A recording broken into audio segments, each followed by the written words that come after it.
We've grown up with several networks, including Disney, Cartoon Network, and Nickelodeon. As much as we love the TV shows on their respective networks, they must all come to an end, one day or another. In fact, it's practically a rule of television. It might not have to do with the crew usually, but simply due to scheduling reasons. To understand this, you need to think about how many episodes each series could normally have: 52, 60, or 65. Let's break down the networks and their standards.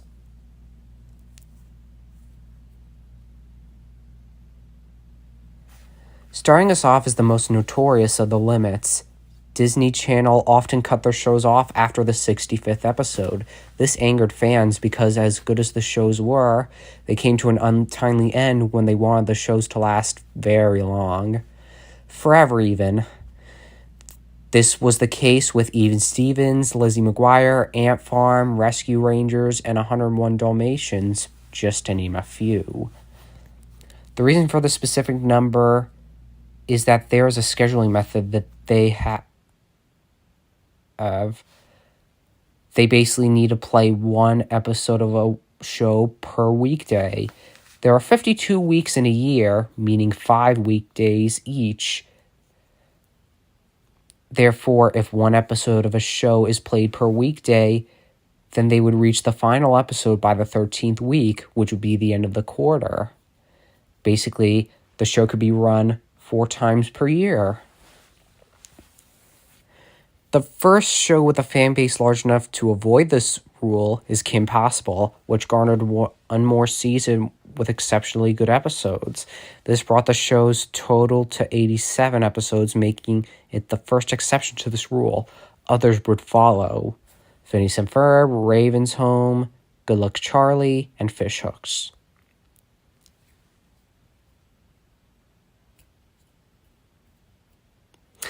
Nickelodeon has a similar limit to Disney, however, it's slightly shorter. I can presume this number is chosen because 60 is a round number. Yeah, 60 is Nickelodeon's limit. Some shows that lasted around this limit were Drake and Josh, Jimmy Neutron, Avatar: The Last Airbender, Tough Puppy, and Angry Beavers. A couple of times they would last 65 episodes, like Disney, which would be Kenan and Kel and Zoe 101. 2 other rare instances are when the final season order was doubled to reach 60 episodes, but then split into 2 seasons. Victorious would be the case on its 3rd production block, which was split into seasons 3 and 4, and True Jackson VP's 2nd production block to be split in seasons 2 and 3. In a very similar fashion to Disney, shows would break free from this rule if they were really popular. This was the case with many of them. Fairly Odd Parents after season 4, Hey Arnold after season 3, iCarly, which already had 70 episodes when finishing season 3, Henry Danger after the 3rd season, and of course, SpongeBob and the Loud House. Although, at times, it might not even be the fans that make the show popular, but simply the commercial success from it. Sadly, if the show isn't commercially successful due to ratings and whatnot, Nick cancels it quietly and moves the remaining episodes of the show to Nicktoons. It is a very infamous tactic by the network, and it killed otherwise authentic programs. But at least we got what we got.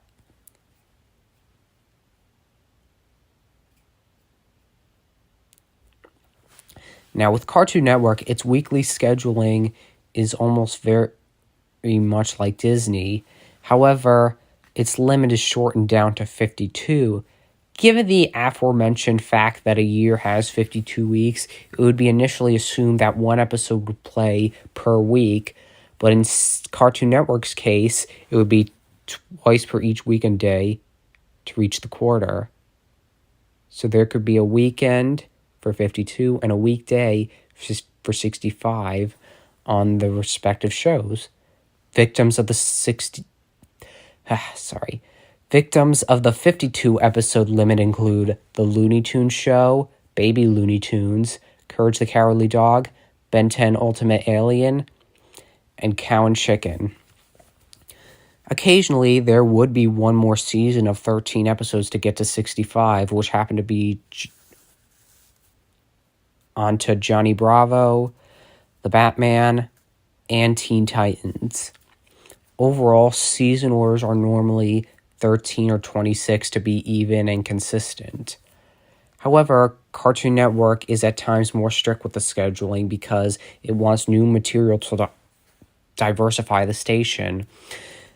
This is mainly the reason why Boomerang was made, being a second channel formerly to air reruns of their old stuff.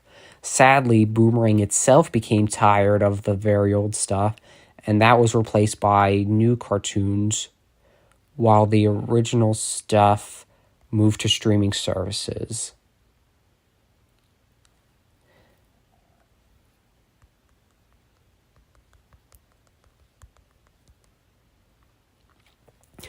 In the 80s, cartoons were being syndicated on local stations or ABC or NBC. The strict rule for episodes was indeed 65. Take the Snorks, for example. All syndicated cartoons were strictly limited to their longevity based on other cartoons waiting in TV schedules. Additionally, though, there were cartoons that were immensely successful such that they parted away from the specific limit.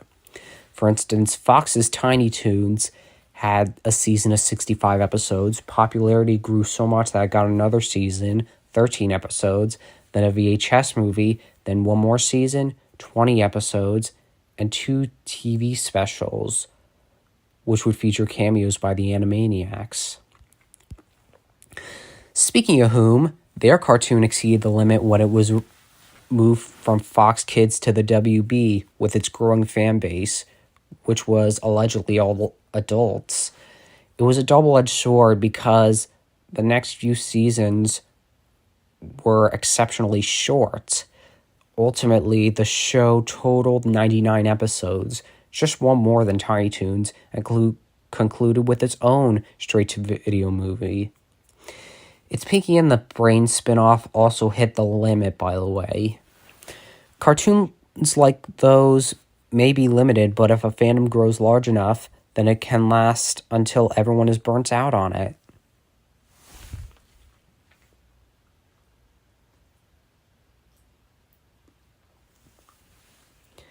When it comes to children's programming between the 80s and 2010s, 60 to 65 episodes was very common. In fact, it became a basic network standard. Unless the fans really loved the show, that was all that you got. I actually comply with this rule. I find it fair enough. I don't want a series to run on too long, otherwise it has a good chance of declining in quality severely. 60 episodes to me is a good place to wrap up because it's a long enough journey through characters, places, and events. It's just a good length to watch through and repeat as much as you want. It's Nickel again. I'm here because I want to tell you about how Cartoon Network has been consistently better at Nickelodeon schedules for the past, dozen years. Yeah, 2011 is when Nick really started to go downhill in ratings, and then the next year, especially in quality. So let me just give you some of these shows and, look at their air dates. I've showed a bunch of these in, one of my previous videos. You got, a bunch that re-aired in 2004 due to, a certain rerun. Okay, there's Rugrats. You notice how long they've aired. They usually go for about a decade, half a decade, a full decade, maybe a bit longer than that. Sometimes it's 3 to 4 years. Sometimes they appear for a little fun marathon. Scroll down a little bit more. A Splat logo on there for Space Cases. On a bunch of game shows. Yeah, they're commonly 3 years. Or 3 to 5 years. Sometimes they're a decade. Okay, of course we got them in there.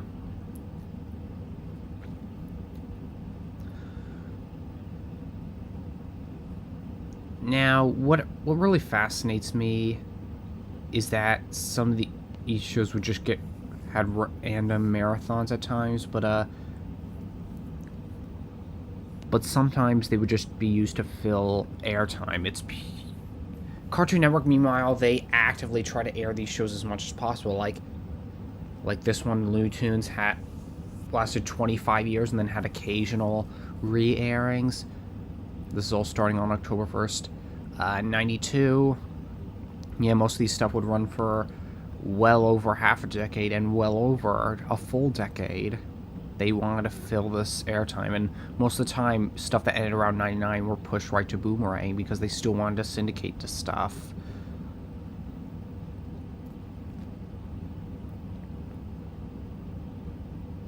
There's Popeye. Yeah, most of the time they aired some of the stuff real late on for just filler, like this Yogi Bear thing. Ooh, scroll down too far. I'm just gonna scroll back over. Yeah, I think Cartoon Network was more active at trying to get their shows the right amount of airtime because they know they have a lot and they want to not really space it out, but just show everything when appropriately as possible, because they commonly go for like 52 episodes, which is basically one episode for every week, but usually they go two for that, so that would be twice per year. Got a bunch of these. Yeah, a bunch of these came in later to fill the air times. Yeah, half a decade, but eventually they go a lot longer. December 3rd, 2022. Yeah, they were, and of course they introduced Checkered Pass to show all the old stuff on a new block. On the Adult Swim block, but which now starts at 5 Eastern / 2 Pacific. Yeah, it's pretty weird, I know. So, what really fascinates me is that they don't want their shows to be forgotten. They want to keep them on the air as long as possible. Well, not on the air, just in syndication. So, let's just compare some schedules. We got a 1997, which is arguably Nickelodeon's best year. Okay, November 5th to be exact, we got Mary Tyler Moore, Dick Van Dyke, Happy Days, I Love Lucy. Now it starts with Beetlejuice, Spectre Gadget, Rocco. We got a Rugrats, a classic season 2 episode, Blue's Clues, Steve Gets the Sniffles, What's Blue Afraid of, A New Little Bear, Gullible Island, Looney Tunes there too. Yeah, it's so weird that they aired concurrently. I think they had a full decade syndication package with Looney Tunes, and it really was paying well for them. We got 2 Tiny Toons as well, Are You Afraid of Dark, Rocko's Modern Life, the wedding episode, Doug, Rugrats, and A New Hey Arnold, although this is clearly season 1 when season 2 was in fact supposed to be premiering. Yeah, good archives. Cartoon Network, meanwhile, we don't have too much information back then since people weren't watching as consistently. Let's see if I can get the next date. Yeah, it was a lot harder to document Cartoon Network back then. Now let's take a jump a decade and a half later.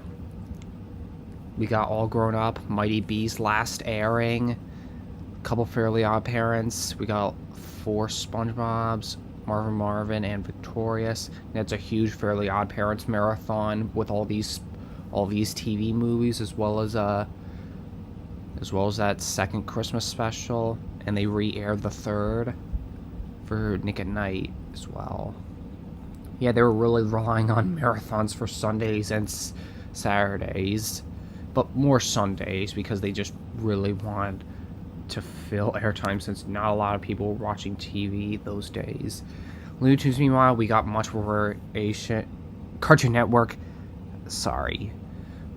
Looney Tunes Show, Ninjago, Beyblade, Ben 10, Star Wars Clone Wars, Johnny Test, Scooby-Doo Camp Scare, Amazing World Gumball, Annoying Orange, regular show. We got an image for Wrap It Up here. Adventure Time, Ice Age, Bluetooth Show. Yeah, I think they really love doing the episodes as 11 minutes because it's easy to fill stuff if things go short or too long. They really are consistent with having the 11-minute episodes rather than just segments is a really clever strategy. they commonly do that with SpongeBob for Nickelodeon, but here they feel it's a lot more practical. Now let's move on to 2015. We got Tough Puppy, Fairly Odd Parents, Dino Charge for Power Rangers. So much SpongeBob is coming our way. Teenage Mutant Ninja Turtles. Nicky, Ricky, Dicky, and Dawn. Splitting Ab and Henry Danger. Yeah, they had to repeat those premieres for that and Thundermans as well. Penny. Yeah, more SpongeBob, and it's lesser airtime. Yes, here it's for Cartoon Network. It's starting at 6 again. They really love the 6 a.m. time slot at that point. So we have Sonic Boom, Pokemon. Yeah, I know that Cartoon Network is consistently viewed as a largely male demographic because it has a lot of action shows, a lot of loudness, a lot of chaos, all that violence and slapstick. We got Gumball, Teen Titans Go, Clarence, Steven Universe. Okay, they're like hours of each, but they're still able to space them out since they're 11-minute segments rather than 22. More Teen Titans Go, more Clarence, Gumball. They're able to rotate them out. It's still working well. So they are getting the upper hand here. Now let's get to a very interesting one, all the way down to 2021, where Nickelodeon starts to make a bit of a comeback here. Okay, SpongeBob is now playing on Nick at Night. Technically it has for many years past. It has a weird, shows the Unfiltered Substitute. Another Power Ranger show. We got Rio, SpongeBob Marathon, which lasts, 4 hours, so that's not so bad. Hour of Loud House, Hour of Casa Grandes. Now we got an iCarly Marathon to plug the reboot for 2.5 hours. I meant 5 half hours. Yeah, most viewed episode of the whole show. And then with Side Hustle, and then they actually re-aired the Rugrats movie to plug that reboot as well. So that really is awesome. And we get Nick at Night. Yeah, they were relying on Friends all this time. And Young Sheldon. So that really is... They really just had to fulfill any syndication package necessary. Now let's move on to Cartoon Network's schedule on this day. Yeah, pretty much Cartoon Network's Adult Swim block is more gradually shifting into adult territory. We got sometimes it has a more adult Cartoon Network show, and then it moves into King of the Hill, and then later Family Guy, although it's not airing anymore. Incidentally, that's listed right here. So anyway, we got Bakugan, but here it's just a whole marathon of Craig of the Creek. I need to check what was on the previous day. I was Tim and Eric. Oh yeah, they had the weirdest slots for Adult Swim. Oh yeah, Bob's Burgers was there. Shivering Truth. Okay, more Teen Titans Go marathons. Yeah, and Gumball as well.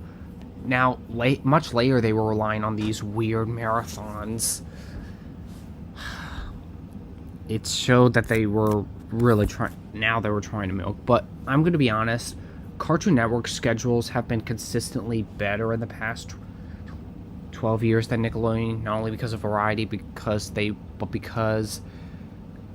really want to show that they care about these franchises, as they want to air them whenever there was good publicity. Yeah, we got Billy Manny. So many of these lasted until the 2020s, so that really is awesome. The original Teen Titans. So, wait, let me just check what Kids Next Door was. That's honestly my favorite. Last regular airing 2014, but it has had occasional re-airing since up until last year. The older Teenage Mutant Ninja Turtles. So yeah, they're consistently trying to find good times to air the new stuff, unless of course their syndication rights have expired, or that it's just not doing well even in reruns. I know there was also a sister channel called the WB where these shows had more time, but that arguably had a lesser fate than Nicktoons Network did, because Nicktoons Network had more attraction, had more vibrance, but Boomerang was even better than that because it had the oldies and then gradually got into the newies, though it was still on a weird automation. Oh, Sunday Pants. Ooh. And all that I have left to say is that I'm proud of Cartoon Network for going out of its way to keep all its shows as relevant as possible. Even if they're trying to milk the new ones, they know the old shows wouldn't be forgotten. But can I see if Checkered Past is on here? I forget what date it was. I think it was August 28th. Let me check. Yeah, there's this very weird thing. This is the start of it. Yeah, but first let me just start Checkered Past. But first let me just go through this schedule. Eric Andre Show, American Dad, Rick and Morty. Yeah, they're showing at most an hour of this stuff because they want to show how much they want to give variety and make any viewers pleased. Futurama. Now it gets into Hour of Gumball. Make that 2 hours, and oh my god, it has Coco Melon. Cartoonito, it's such a weird choice. Educational stuff on Cartoon Network is just not really appropriate, but I'm glad they brought the Looney Tunes show back. I think they realized the Memetic Mutation has been so good that they just have to re-air it. Syndication is good for them again. Craig at the Creek, Gumball again. Now we got Clarence, Teen Go. Even more Gumball, but now here we go, Checkered Past. It's starting at 5 p.m. Eastern, aka 2 p.m. Pacific, when kids of California would still be in school. So basically they would barely get a chance to watch Cartoon Network, even though this is clearly what they had aired in the past. We got Dexter's Lab, Ed and Eddie, Grim Adventures of Billy and Mandy, Courage the Cowardly Dog. Now, this isn't the worst decision because trying to make it to the appeal to the people who had watched these shows when they originally aired. So if you were like 10 in 1998, you'd be 35 or 36, turning on 36 right now. So you'd be turning back in. You're like, hey, they still care about the shows that I used to love. So that's really amazing to them. But I would prefer them to start at like 7 o'clock because then it would be more appropriate of timing. Although I still appreciate the gradual shift in tone from like kids to adults on the show. Like, you have something as juvenile as Gumball, but then it moves over to a little bit older kids like Dexter and Ed and Eddie. Then gets darker with Grim Adventures of Bill and Mandy. Then Courage the Cowardly Dog. Now we get to King of the Hill. And yeah, so I kind of do like what that's another plus to them. They care about their demographics. They want to ease into them. They know exactly the times that they would be watching, so they're trying to make a gradual shift. I mean, that explains why regular show was aired directly before Adult Swim all those times, and it got the perfect viewership and then some. Again, thanks for watching this. If you guys have any other feedback on like these networks, let me know.